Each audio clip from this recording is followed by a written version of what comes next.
நம்ம இந்த மாதிரி ஃப்ராக்ல இதே டிசைன்ல நெக்கல வேற கையில வேற மாடலு இதே அளவுல நம்ம இன்னைக்கு ஒரு ஃப்ராக் தைக்க போறோம். பாப்பாவுக்கு தான் இந்த புடவையில தைக்க போறோம்.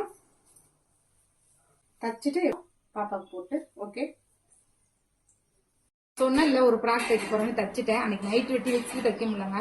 நேற்று சாயந்தரம் தைச்சேன். 3/4 மணி நேரத்துல தைச்சிட்டேன். அந்த ஃப்ராக் எப்படி காட்டுற பாருங்க. பாத்தீங்களா இந்த ஃபிளீட்லாம் பாருங்க எப்படின்னு. இந்த மெட்டீரியல் நல்லா சாப்பிட்டுங்க, அழகா இருக்குது. பிச்சிங் அப்படியே வச்சோம்னா அப்படியே மடிப்பு விழுந்துருது.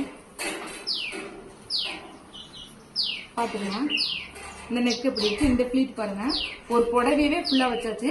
ஃபுல் ஃப்ராக் வைக்கலாம்னா வேணான்ட்டா 3/4 காலுக்கு வச்சிருக்கோம். கை நான் வேற டிசைன் நினைச்சேன். ஆனா பாத்தீங்கன்னா எனக்கு டைம் ஆயிடுச்சுன்றதுக்காக இந்த டிசைன் வச்சுட்டேன். நெக்கு அதே மாதிரி வேற டிசைன் வச்சேன். அப்புறம் பாத்தீங்கன்னா இந்த பாசி எப்படி இருக்குன்னு பாருங்க. இந்த பாசி நானே வச்சேன். ஓகேவா டிசைன் பண்ணது. இதோட ஃப்ராக் எப்படி இருக்கிற இந்த பிளவுஸ் நான் தான் டிக் பண்ணேன். இந்த டிசைன் பாத்தீங்கன்னா நான் தச்சு 2 வருஷம் இருக்கும். எப்படி இது பிளவுஸ் புடவையிலே வந்ததுதான். சாஃப்ட் சில்க் தான், ரொம்ப குவாலிட்டியெல்லாம் இல்லை. ஆனா பிளவுஸ் எப்படி இருக்குன்னு கமெண்ட் பாக்ஸ்ல கமெண்ட் பண்ணுங்க. ஃப்ராக் எப்படி இருக்குன்ட்டு கமெண்ட் பண்ணுங்க. Okay bye.